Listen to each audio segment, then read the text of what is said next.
السلام علیکم ورحمۃ اللہ وبرکاتہ۔ محترم ناظرین، یہ بڑا فصیح اور بلیغ موضوع ہے، تو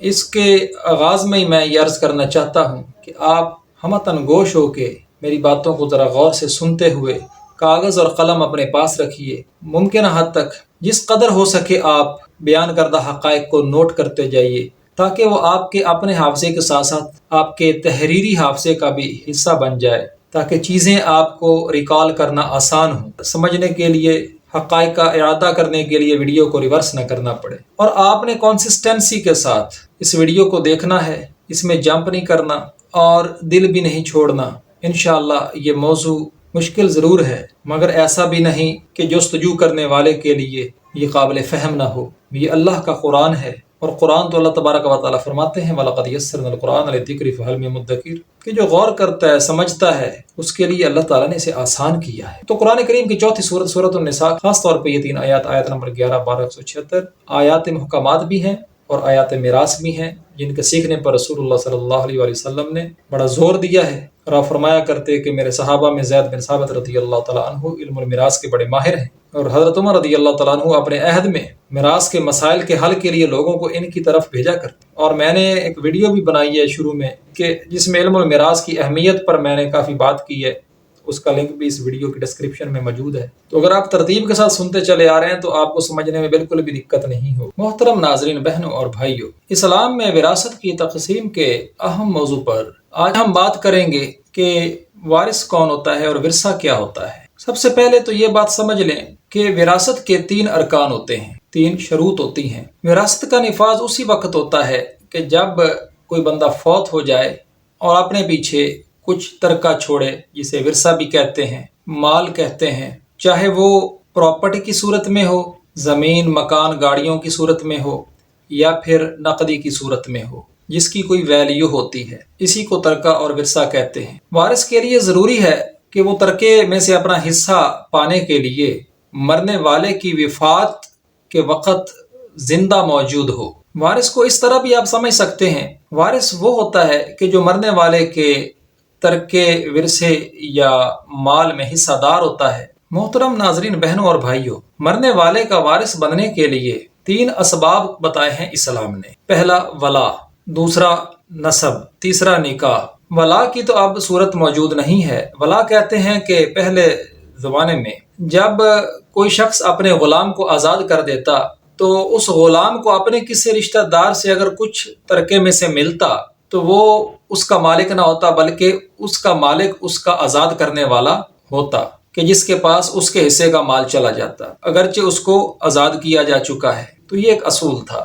لیکن اب یہ کیفیت موجود نہیں ہے۔ اب دو اسباب موجود ہیں، ایک نسب اور دوسرا نکاح۔ اور نکاح کہتے ہیں عقد صحیح کو، یعنی میاں اور بیوی کا جو شرعی تعلق ہوتا ہے۔ یہ نکاح متعہ، نکاح مسیار یا نکاح حلالہ کی صورت نہیں ہونی چاہیے۔ اس موضوع پر الگ سے میں نے ایک ویڈیو بھی بنائی، جس کا لنک میں نے ڈسکرپشن میں دے دیا ہے، آپ اس کو ملاحظہ کر سکتے ہیں، تاکہ یہاں ویڈیو زیادہ طویل نہ ہو۔ اور اگر دیکھا جائے نسب کے سبب کو، کہ جس کی بنیاد پر کوئی کسی مرنے والے کا وارث بنتا ہے، تو وہ بھی نکاح کی ہی اگلی ایک صورت ہے، کہ نسب بھی نکاح کی بنیاد پر ہی بنتا ہے، کہ نکاح کی صورت میں ہی اولاد ہوتی ہے، بیٹے بیٹیاں ہوتے ہیں، اور پھر خود مرنے والا جو ہے وہ بھی اپنے ماں باپ کے نکاح کے نتیجے میں ہی پیدا ہوا، پھر اس کے ماں باپ کے نکاح کی وجہ سے اس کے کئی دوسرے بہن بھائی ہوئے۔ تو دراصل نسب کی بنیاد بھی عقد صحیح ہے، شرعی نکاح ہے۔ تو یہ نسب اور نکاح کی بنیاد پر کوئی بندہ کسی مرنے والے کا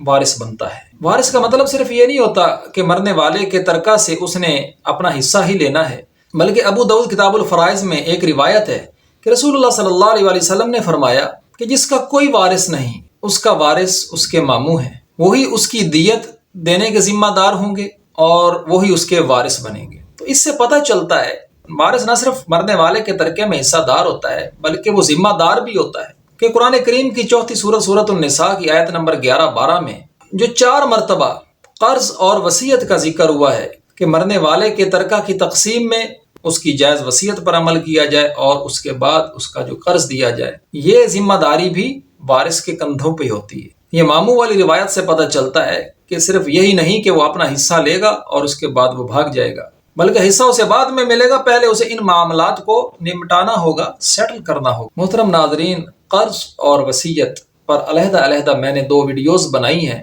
کہ جن کے لنک میں نے ڈسکرپشن میں دے دیے ہیں، وگرنہ اگر میں یہاں بیان کرنے لگوں تو یہ نشست خاصی طویل ہو جائے گی۔ تو ڈسکرپشن میں ان لنک سے آپ ان ویڈیوز کو علیحدہ علیحدہ ملاحظہ کر سکتے ہیں جو میں نے قرض اور وصیت کے موضوع پر بنائی۔ محترم ناظرین، وارث بننے کے لیے یا حصہ دار بننے کے لیے اہل علم نے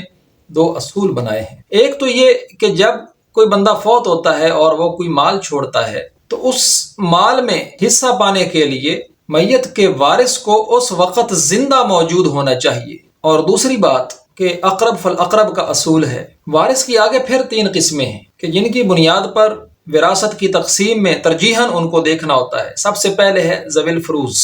یعنی اصحاب الفروض بھی کہتے ہیں یا اصحاب الفرائض بھی کہتے ہیں۔ یہ وہ ورثاء ہیں کہ جن کا ذکر قرآن کریم میں ہوا ہے اور ان کے حصوں کا بھی ذکر ہوا ہے، یا پھر احادیث نبویہ میں کچھ ورثاء کا اور ان کے حصوں کا ذکر ہوا ہے، یا پھر حصہ دار کو حصہ دینے کی ترتیب میں کسی بات پر کوئی صحابہ میں اجتہاد ہوا اور اس پر اجماع ہوا۔ تو آئیے ہم دیکھتے ہیں کہ قرآن کریم کی 4تھی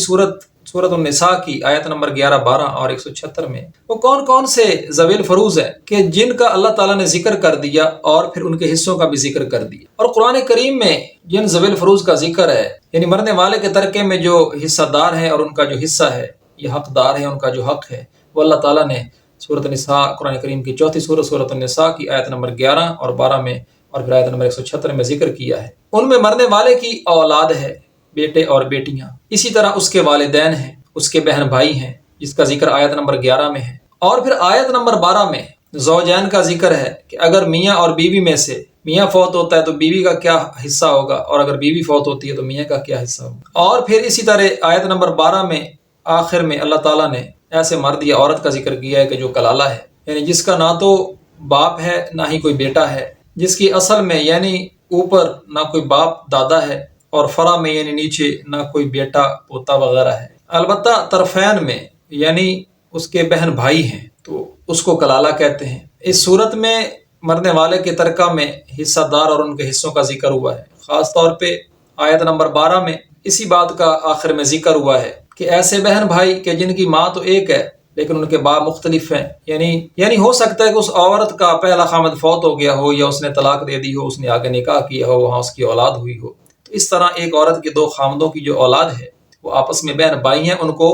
اصطلاحاً اخیافی بہن بھائی کہتے ہیں، تو ان کے حصوں کا ذکر ہوا ہے۔ اور پھر آیت نمبر 176 جو سورۃ النساء کی آخری آیت ہے، اس میں ان بہن بھائیوں کا ذکر ہوا ہے۔ اور یہاں بہن بھائیوں کی 2 قسمیں مراد ہیں، ایک وہ کہ جن کا باپ ایک ہے، مائیں مختلف ہیں، اور دوسری وہ کہ جن کا ماں باپ مشترک ہے، یعنی وہ بہن بھائی کہ جن کا باپ اور ماں ایک ہیں، اور وہ بہن بھائی کہلاتے ہیں حقیقی یا پھر عینی شرعی اصطلاح میں۔ اور دوسرے علاتی بہن بھائی، یعنی کہ ایک شخص کی 2 بیویاں ہیں تو دونوں بیویوں کے جو بچے ہیں وہ آپس میں باپ شریک بہن بھائی ہوں گے، جن کو علاتی بہن بھائی کہتے ہیں، تو ان کا ذکر ہوا ہے۔ تو اس میں اسی صورت میں کہ جب کسی کی اصل یعنی اوپر باپ اور دادا نہیں ہے، اور اسی طرح اس کی فرع میں اس کا کوئی بیٹا اور اس کا کوئی پوتا نہیں ہے، البتہ اس کی ماں یا اس کی بیٹی ہو سکتی ہے، یعنی ایسا مرد کلالہ ہوتا ہے۔ ایسے مرد کو شرعی اصطلاح میں کلالہ کہتے ہیں۔ اس صورت میں جو اس کے بہن بھائی ہوں گے وہ اس کے ترکہ میں کیسے حصہ دار بنیں گے اور ان کا کیا حصہ ہوگا، اور اس کا اصول بیان کیا کہ اس کا اصول وہی ہوگا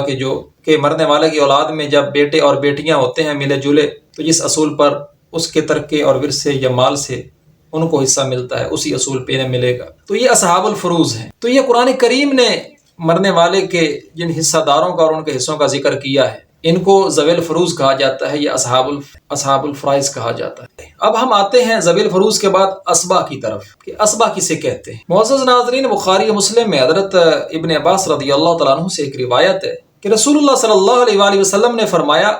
کہ الحق الفرائض باہلها فما باقی فهو لاولی رجل ذکر، حقداروں کو دے دو اور اس کے بعد جو باقی بچے وہ مرنے والے کا جو قریب ترین مذکر ہے اس کو دے دو۔ یعنی قرآن کریم میں مرنے والے کے جن حصہ داروں کا اور ان کے حصوں کا ذکر ہوا ہے، اور جیسے حدیث نبویہ میں چند ایک جو مذکور ہیں، دادا، دادا دادی، ماں کی عدم موجودگی میں، اور اس طرح احادیث نبویہ میں جن کا میں نے ذکر کیا جو حصہ دار اور ان کے حصے مذکور ہیں، اس کے بعد بھی اگر مال بچ جاتا ہے تو وہ کدھر جائے گا؟ وہ مرنے والے کے قریب ترین مذکر کو دیا جائے گا۔ اب یہ قریب ترین مذکر کا کیا معاملہ ہے؟ اسی قریب ترین مذکر کو جسے بچا ہوا مال ملتا ہے اسبا کہا جاتا ہے، یعنی میت کا وہ وارث کہ جن کے حصے اللہ تعالیٰ نے قرآن میں مقرر فرما دیے، یہ احادیث نبویہ میں جن کا ذکر ہے، ان حصہ داروں کو میت کی طریقہ سے حصہ جو ان کا بنتا ہے متعین حصہ دینے کے بعد اب جو مال بچا جسے ملے گا میت اس وارث کو اسبا کہتے ہیں۔ اور یہ اسبا آپ جان لیجئے یہ اصحاب الفروض میں سے بھی ہو سکتے ہیں، ذوی الفروض میں سے بھی ہو سکتے ہیں کہ جن کا ذکر اور جن کے حصوں کا ذکر جو ہے وہ واضح طور پہ کر دیا گیا ہے، اور ان کے علاوہ بھی ہو سکتے ہیں مگر وہ ان کی عدم موجودگی میں، اس کی بھی ایک ترتیب ہے۔